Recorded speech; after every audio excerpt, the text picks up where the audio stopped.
All right, let's jump right into this. Welcome to today's Explainer, where we're going to act as, well, diagnostic detectives to solve a very specific and honestly very frustrating mystery, the mystery of your pounding heart.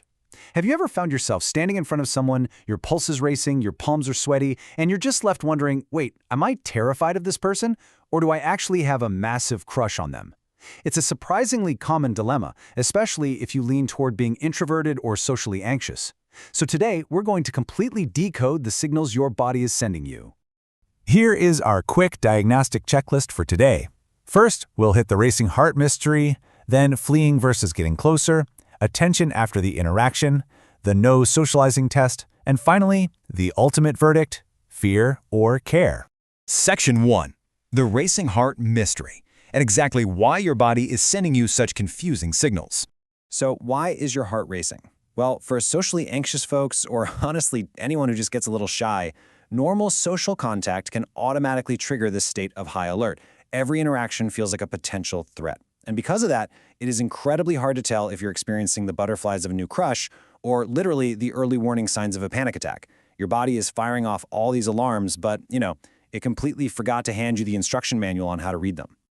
The really crucial point to understand here is that both nervousness and liking someone share the exact same physiological symptoms.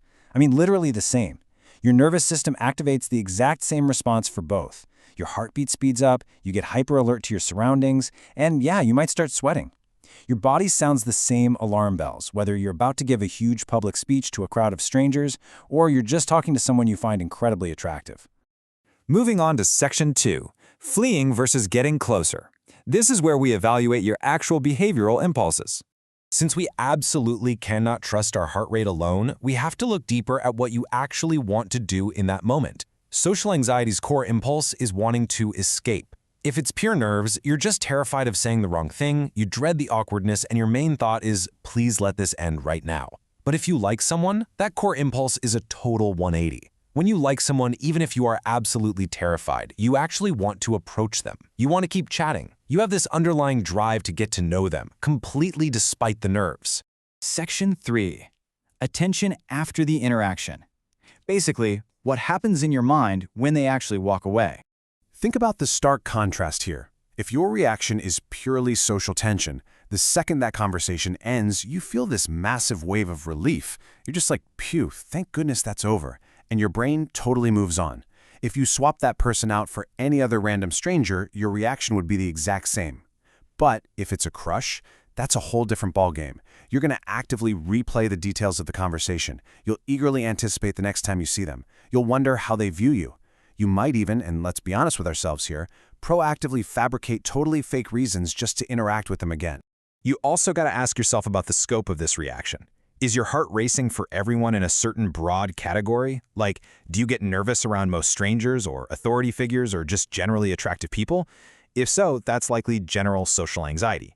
But what if your reaction is distinctly amplified for one specific person? You care way too much about their messages, their expressions, their attitude towards you. You have this overwhelming urge to perform well just for them. When the trigger is that specific, there's almost certainly a strong element of liking mixed into the equation. All right, Section 4, the no socializing test. This is a really fascinating, introspective thought experiment. Let's slow down for a second. I want you to imagine a hypothetical scenario with this person who makes your heart race, but we're going to totally strip away your usual social triggers. Step 1. You don't have to say a single word. Step 2. You don't have to perform, present yourself, or be entertaining. And Step 3. You absolutely will not be evaluated or judged by anyone. The pressure is 100% off. Now, with all that social pressure completely gone, ask yourself this directly. Do you still want to be near them? If your answer is still yes, if you still want to share space with them even when the threat of social evaluation is completely off the table, then it's highly likely what you're feeling is way more than just standard nerves. Even your microphysical tells kind of betray your true feelings here. Pure nervousness makes you literally freeze up. Your shoulders get stiff, your mind goes completely blank, and you actively avoid eye contact because you're inwardly panicking, wondering if you're performing badly.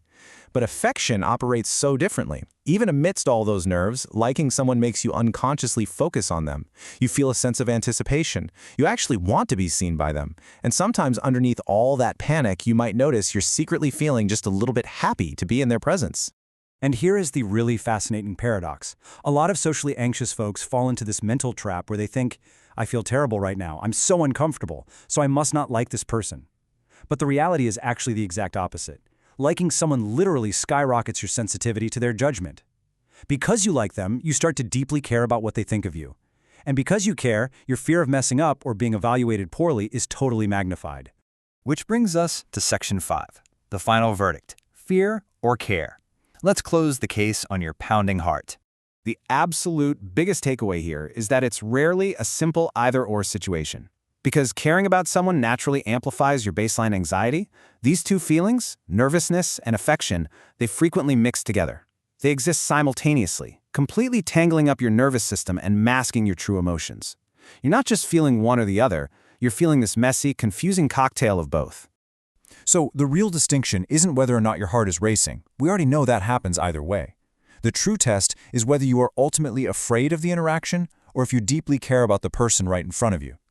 Next time your heart is pounding out of your chest, remember this vital distinction to help crack the case. Ask yourself, when the walls of anxiety close in, are your instincts telling you to run out of the room, or are they subtly urging you to run closer to them?